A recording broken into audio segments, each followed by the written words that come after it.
Swaminarayan. Good morning students, कैसे हो आप सब लोग। आशा करती हूँ सब लोग अच्छे होंगे। तो आज बच्चों मैं प्रीति कंसल 8वें ग्रीन स्कूल भरूच जाडेश्वर भरूच से आज आपको मैं हम लोग बच्चों आज अपना ग्रामर से हम लोग समास का टॉपिक करेंगे, जो हमारा लास्ट टॉपिक है हमारा PT2 का। तो बच्चों मैंने जैसे आपको पहले अभिकारी और उपसर्ग प्रत्यय ये सब का विशेषण ये सब मैंने आपको करा दिए हैं। तो आई होप कि आपको ये सब समझ में आए होंगे। तो बच्चों आज मैं आपको समास के बारे में बताती हूँ कि समास क्या होते हैं और समास का हम कैसे उनका प्रयोग करते हैं। तो बच्चों समास का पहले मैं आपको शाब्दिक अर्थ बताती हूँ। समास का शाब्दिक अर्थ क्या होता है। समास का शाब्दिक अर्थ होता है छोटा रूप, किसी का छोटा रूप। कोई जैसा कुछ बहुत बड़ा लिखा हुआ है उसको छोटा करके लिखना समास कहलाता है। समास उसका शाब्दिक रूप है। जब दो या दो से अधिक शब्द अपने बीच की विभक्ति का लोप कर छोटा रूप बनाते हैं उसे समास या समासिक शब्द या समस्त पद कहते हैं। जैसे रसोई के लिए घर शब्दों में से के लिए विभक्ति का लोप करने पर नया शब्द बना रसोई घर, जो कि एक समासिक शब्द है। रसोई घर के लिए जैसे हम बोलते हैं रसोई घर, तो उसे हम के लिए की जगह हम रसोई घर बोलते हैं। तो ठीक वैसे ही जैसे हम पूजा के लिए घर है तो ऐसा बोलते हैं, तो इतना बड़ा पूजा के लिए घर ना बोलकर हम उसे पूजा घर कहेंगे। तो जो पूजा घर हमने कहा है तो वो हमारा समास हुआ, और पूजा के लिए जो घर है वो हमारा शाब्दिक अर्थ, वो हमारा वाक्य हुआ, बड़ा रूप हुआ, लेकिन हमें उसे छोटे रूप में करके लिखा तो हम उसे पूजा घर कहेंगे। वैसे ही जैसे राजकुमार है, राजा का कुमार, तो राजा का कुमार को हम अगर समास में करेंगे तो उसे क्या कहेंगे, राजकुमार। ठीक है, कि जो वाक्य के शब्दों को आपस में मिलाकर उनका संक्षिप्त रूप किया जाए, संक्षिप्त करने पर इस क्रिया को ही समास कहते हैं। ठीक है, इसकी आप डेफिनेशन देखिए। अनेक शब्दों को संक्षिप्त करने, शब्द बनाने की प्रक्रिया समास कहलाती है। ठीक है, अब मैं आपको बताती हूँ समास विग्रह। समास विग्रह क्या होता है। समास विग्रह की किसी समस्त पद या समासिक शब्द को उसके विभिन्न पदों व विभक्ति सहित पृथक करने की क्रिया को समास विग्रह कहते हैं। फिर से मैं एक बार और रिपीट कर रही हूँ कि किसी समस्त पद या समासिक शब्द को उसके विभिन्न पदों व विभक्ति सहित पृथक करने की क्रिया को समास विग्रह कहते हैं। जैसे विद्यालय, विद्या के लिए आलय या विद्या का आलय, जहाँ पर हम विद्या, आलय मीन्स क्या होता है, घर, और विद्या मीन्स आपकी शिक्षा, जहाँ पे आप शिक्षा ग्रहण कर रहे हो। तो विद्या के लिए घर या शिक्षा के लिए घर, तो उसे क्या कहेंगे, विद्यालय। तो हम उसे पूरा जो है विद्यालय के लिए जो अर्थ है हम इसे पूरा ना बोलकर हम क्या बोलते हैं, विद्यालय। हमने उसका समास रूप किया है विद्यालय। ऐसी माता पिता, तो माता और पिता, तो माता और पिता ना कहकर माता पिता कहा जाता है और उसमें एक डैश लगा दिया जाता है। तो ये हमारा क्या हुआ, ये समासिक शब्द कहलाते हैं हमारे, जब हम उन्हें ऐसे बनाकर लिखते हैं, संक्षिप्त रूप में कर देते हैं। संक्षिप्त रूप ही समास कहलाता है। ठीक है बच्चों, एक मिनट। हाँ बच्चों, तो ये हमारा संक्षिप्त रूप जो कहलाता है वो हमारा समासिक शब्द कहलाता है। अब आप देखिए कि समस्त पद का विग्रह करके उसे पुनः पहली स्थिति में लाने की प्रक्रिया को समास विग्रह कहते हैं। जो समास विग्रह है कि जब समस्त पद का विग्रह करने पर उसे पुनः पहली वाली स्थिति में लेके आना है तो उसे समास विग्रह कहते हैं। जैसे राजा का कुमार तो राजकुमार, तीनों फलों का समूह, गुरु के लिए दक्षिणा, पद से भ्रष्ट, अगर ऐसा शब्द दिया गया है और उसे हम ये विग्रह रूप है, समास विग्रह है। लेकिन जैसे अगर राजकुमार दिया गया तो ये समास है, लेकिन अगर बोला गया राजकुमार का विग्रह कीजिए, तो जैसे हम संधि विच्छेद करते हैं, संधि विग्रह करते हैं, ऐसे ही आप समास का विग्रह भी होता है। तो वैसे ही जैसे राजकुमार अगर समास दिया गया है तो इसका विग्रह अगर हमें करना है तो राजा का कुमार, राजा का कुमार। अगर दिया गया है विद्यालय, विद्या का आलय, विद्यालय, माता और पिता दिया गया, अगर माता पिता गया माता और पिता, तो ऐसे आप उसका विग्रह कर सकते हो। जैसे घुड़सवार दिया गया है तो घुड़सवार, तो घुड़सवार का क्या मतलब हुआ, घोड़े पर सवार। तो हमारा समास पद क्या हुआ, समस्त पद क्या हुआ, हमारा घुड़सवार हुआ, और जो विग्रह किया, समास विग्रह किया, वो घोड़े पर सवार हुआ। ठीक है बच्चों, तो ये आपको समझ में आया होगा। अब देखिए आप समास के प्रकार। समास के प्रकार, समास के 6 प्रकार होते हैं। कौन कौन से, अवयवी भाव समास, तत्पुरुष समास, द्वंद्व समास, बहुप्रिय समास, द्विगु समास और कर्मधारय समास। ये 6 प्रकार के आपके समास होते हैं। तो सबसे पहले क्या है, अवयवी भाव समास। तो अवयवी भाव समास को हम पढ़ते हैं। अवयवी भाव समास के, अवयवी भाव समास में प्राय पहला पद प्रधान होता है। पहला पद जो दिया गया है, जो फर्स्ट उसका दिया गया है, वो प्रधान होता है, और जो दूसरा आपका, और पहला पद या पूरा पद अव्यय होता है। वे शब्द जो अव्यय कौन सा हुआ, अविकारी, जो मैंने आपको बताए। इसीलिए मैंने आपको आज पहले अविकारी शब्द कराए थे, जिससे कि जब आपको समास में कराऊं तो आपको अविकारी शब्द पता हो। तो वे शब्द, अव्यय शब्द कौन से हुए, वे शब्द जो लिंग, वचन और कारक पर कोई परिवर्तन ना लाए, उसमें कोई बदलाव ना लाए, उसे क्या कहते हैं, अव्यय शब्द कहते हैं। अब देखिए आप, यदि एक शब्द की पुनरावृत्ति हो और दोनों शब्द मिलकर अवयव की तरह प्रयुक्त हो, तो वहां भी अवयवी भाव समास होता है। ठीक है बच्चों,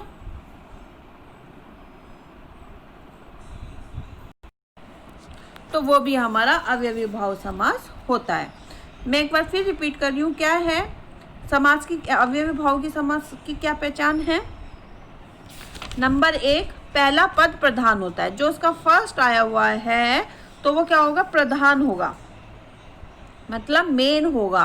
सेकंड थिंग, पहला पद या पूरा जो पद है वो अवयव होता है, अविकारी होगा। अविकारी कैसा होना चाहिए आपका, अविकारी क्या होता है कि जब उसके जो वे शब्द जो लिंग, वचन और कारक काल के अनुसार नहीं बदलते, वे अवयव कहलाते, तो उस पर कोई प्रभाव नहीं पड़ता है, तो उसके में कोई बदलाव नहीं है, तो अविकारी कहलाते हैं। तो ठीक वैसे ही, तो पहला पद प्रधान है, पहला पद पूरा या अवयवी होगा। यदि एक शब्द की पुनरावृत्ति हो और दोनों शब्द मिलकर अवयव की तरह प्रयुक्त हो, तो वहां भी अवयवी भाव समास होता है।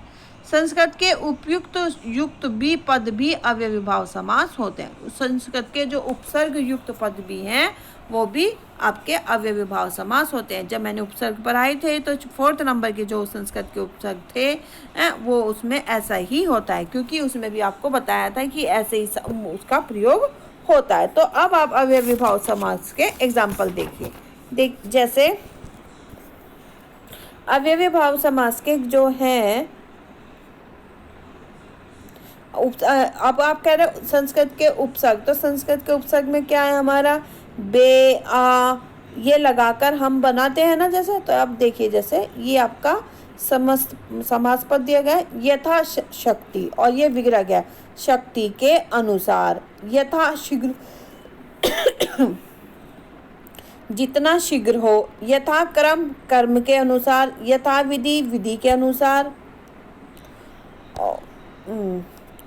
और यथा अवसर अवसर के अनुसार, यथेच्छा इच्छा के अनुसार, प्रतिदिन प्रत्येक दिन, दिन दिन हर दिन, प्रत्येक हर एक, एक एक प्रत्येक, प्रत्यक्ष का अक्षी के आगे, घर घर प्रत्येक घर, हर घर, किसी भी घर को ना छोड़कर, हाथों हाथ, एक हाथ से दूसरे हाथ तक, हाथ ही हाथ, भर पेट मतलब पेट भरकर, कानों कान, कान ही कान में, आजीवन, जीवन भर। तो ये ऐसे बहुत सारे एग्जाम्पल्स हैं बच्चों, जो आपकी बुक में भी दिए गए हैं, आप उन्हें बुक में भी पढ़िए, और ये जो मैंने एग्जाम्पल्स आपको बताए ये भी आप देखिए, तो आपको इनसे आइडिया हो जाएगा कि कहाँ कहाँ पर अव्यय।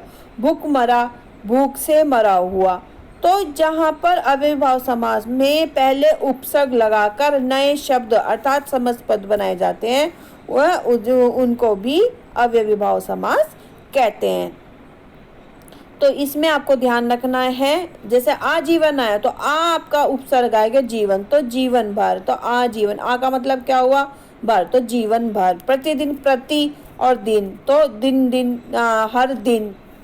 तो ऐसे ही इसमें आपको क्या ध्यान रखना है, उपसर्ग आता है प्रथम, जो दूसरा पहला पद है वो प्रधान होता है।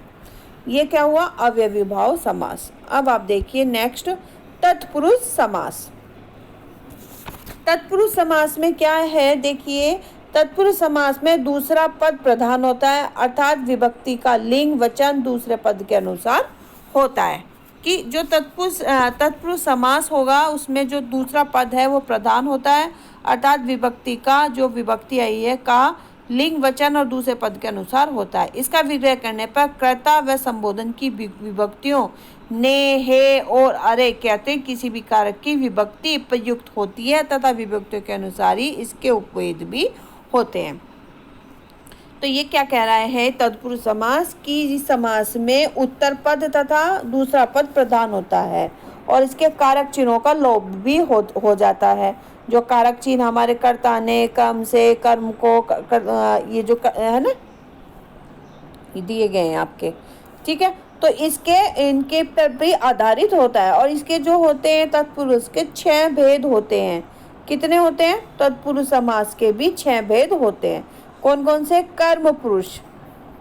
तो देखिए कर्म पुरुष में क्या आएगा, इसमें विभक्ति चिन्ह कौन सा हुआ, इसका विभक्ति चिन्ह हमारा को हुआ, विभक्ति चिन्ह।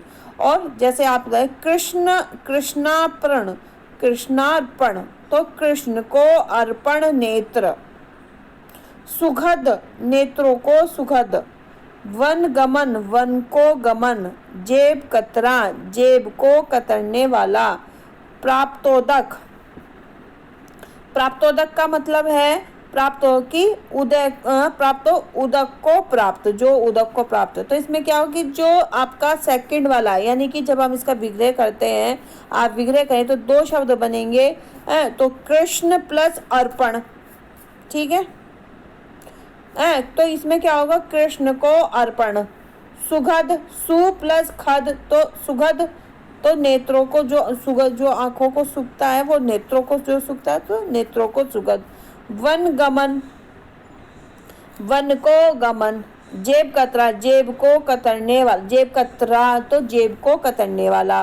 प्राप्तोदक का जब हम विच्छेद करेंगे, प्राप्त प्लस उदक, क्योंकि छोटा ऊ आया है तो और ए आया तो ए प्लस ऊ बन के ओ बन जाता, तो उदक को प्राप्त हुआ, तो प्राप्तोदक। तो ऐसे आप विच्छेद करके, तो जो लास्ट वाला है पद वो प्रधान हो रहा है और उसमें ही आपकी विभक्ति को प्रयोग किया जा रहा है, को विभक्ति को।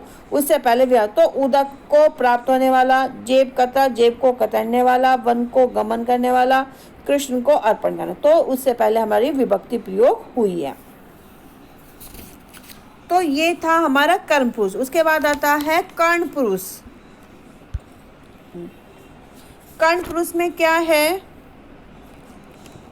एक मिनट, कर्ण पुरुष में क्या है आपका, से, ये द्वारा चिन्ह का लोप होता है इसमें। जैसे ईश्वर प्रदत्त, तो ईश्वर से प्रदत्त, हस्त लिखित, हाथ से लिखित, से विभक्ति का प्रयोग इसमें हो। रतन जड़ित, रत्नों से जड़ित, तुलसी कृत, तुलसी द्वारा रचित, गुण युक्त, गुण से युक्त, बाढ़ पीड़ित, बाढ़ से पीड़ित, अकाल पीड़ित, तो अकाल से पीड़ित, मन चाहा, मन से चाहा, शक्ति संपन्न, तो शक्ति से संपन्न। तो इसमें से विभक्ति का प्रयोग किया गया है, से या द्वारा विभक्ति का प्रयोग किया गया। आप जैसे इसे हाथ द्वारा लिखित भी कर सकते हैं, हाथ से लिखित भी कर सकते हैं, तुलसी द्वारा, तुलसी से रचित या तुलसी द्वारा रचित, ये भी हो सकता है। तुलसी द्वारा मतलब जो तुलसीदास जी है उनके द्वारा रचित की गई है तुलसी की, उनकी जो कृत्या है। संपादन पुरुष, तीसरा है संपादन पुरुष। तो संपादन पुरुष में क्या प्रयोग करते हैं, के लिए हम प्रयोग करते हैं संपादन, संप्रदान के लिए। तो जैसे इसका एग्जाम्पल है हवन सामग्री, हवन के लिए सामग्री, विद्यालय, विद्या के लिए आलय, गुरु दक्षिणा, तो गुरु के लिए दक्षिणा, बलि पशु, तो बलि के लिए पशु। ऐसे ही आप और एग्जाम्पल्स भी आप और देखिए संप्रदान के। मालगाड़ी, माल के लिए गाड़ी। रसोई घर, रसोई के लिए घर। पूजा घर, पूजा के लिए घर। रहा, खर्च, रहा के लिए खर्च। विद्यालय, विद्या के लिए आलय। चिकित्सालय, ऐसी चिकित्सा के लिए आलय। तो ये किस के लिए अगर प्रयोग हुआ है तो वहाँ पे क्या होगा, संप्रदान तत्पुरुष समास होगा। अब है नेक्स्ट अप्रधान तत्पुरुष। से पृथक, से अलग करना, इसका चिन्ह है से पृथक करना, से अलग करना। पृथक मीन्स अलग करना होता है। तो ऋण मुक्त, ऋण से मुक्त। पदच्युत, पद से च्युत। मार्ग भ्रष्ट, मार्ग से भ्रष्ट। धर्म विमुख, धर्म से विमुख। देश निकाला, देश से निकाला। आप भयभीत, भय से भीत। धनहीन, धन से हीन। बंधन मुक्त, बंधन से मुक्त। देश निकाला, देश से निकाला। तो ये आपका से, इसमें से विभक्ति का प्रयोग किया गया है। तो से विभक्ति का प्रयोग होने से यहाँ पर अप्रधान तत्पुरुष विभक्ति हुई। चाहे है संबंध तत्पुरुष, जिसमें का, के, की विभक्ति का प्रयोग किया जाता है। का, के चिन्हों का प्रयोग करते हैं। जैसे मंत्री परिषद, मंत्रियों की परिषद। प्रेम सागर, प्रेम का सागर। राजमाता, राजा की माता। अमचूर, आम का चूर्ण। रामचरित्र, राम का चरित्र। इसमें आपका संबंध तत्पुरुष हुआ और का, के, की के विभक्ति चिन्ह प्रयोग की गई है। साथ में संबंध जैसे नाम है तो संबंध यानी कि उनके आपस के संबंध के बारे में बताया। दीनानाथ, दीनों के नाथ। सेनापति, सेना के पति।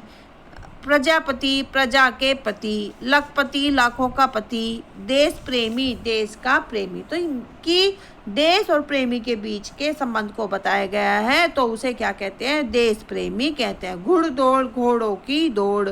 देशवासी, देश का वासी। राजपुत्री, तो राजा का, राजा की पुत्री। राजपुत्र, तो राजा का पुत्र। गंगा जल, गंगा का जल। तो ये बच्चों आपको संबंध तत्पुरुष के बारे में बताया गया है, जिसकी विभक्ति का, के की और जो संबंध को दर्शाता है। अधिकरण तत्पुरुष समास। तो अधिकरण तत्पुरुष समास में क्या होता है, अधिकरण तत्पुरुष समास में पे पर है तो वनवास, वन में वास। जीव दया, जीवों पर दया। ध्यान, मग्न, ध्यान में मग्न। घुड़सवार, घोड़े पे सवार। घृतांत, घी में पक्का अन्न। कवि पुंगव, कवियों में श्रेष्ठ। तो अधिकरण में क्या है, जिसकी विभक्ति चिन्ह में पे पर है, जहाँ पर में पे पर आया है और वहाँ पर समास को अगर हम विग्रह करते हैं, समास विग्रह करने पर में पर करते हैं तो वहाँ पर अधिकरण तत्पुरुष समास होगा।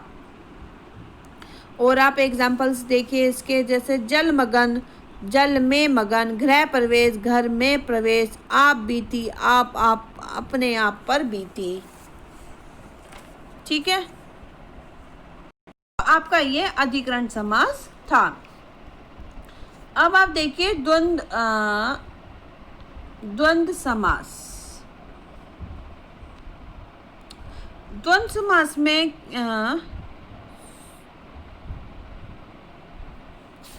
अवयवी हो गया हमारा, और क्या कहते हैं हमारा तत्पुरुष समास भी हुआ। अब आता है द्वंद्व समास। द्वंद्व है ना, एक मिनट, हाँ द्वंद्व समास।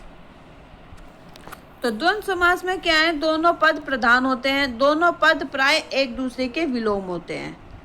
ठीक है, दोनों जो समास होते हैं वो एक दूसरे के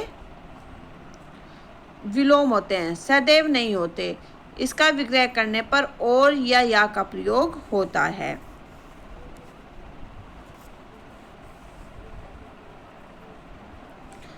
जैसे इसका विग्रह करने पर और या अथवा या का प्रयोग होता है। जैसे माता पिता, तो माता और पिता।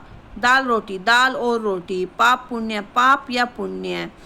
अन जल, अन और जल। तो ये आपको सिंपल सा ध्यान रखना है, जहाँ पे और अगर आया है तो वहाँ पे कौन सा होगा, द्वंद्व समास होगा। फल फूल, फल और फूल। सुख दुख, सुख और दुख। राजा रंक, राजा और राजा या रंक। देश विदेश, देश या विदेश। पाप पुण्य, पाप और पुण्य। जहाँ पर आपका और या अथवा या का प्रयोग होता है तो वहाँ पे आपका क्या होगा, द्वंद्व समास होगा। ठीक है बच्चों, तो इसके आपको एग्जाम्पल्स, एक मिनट आप देखिए एग्जाम्पल्स इसके।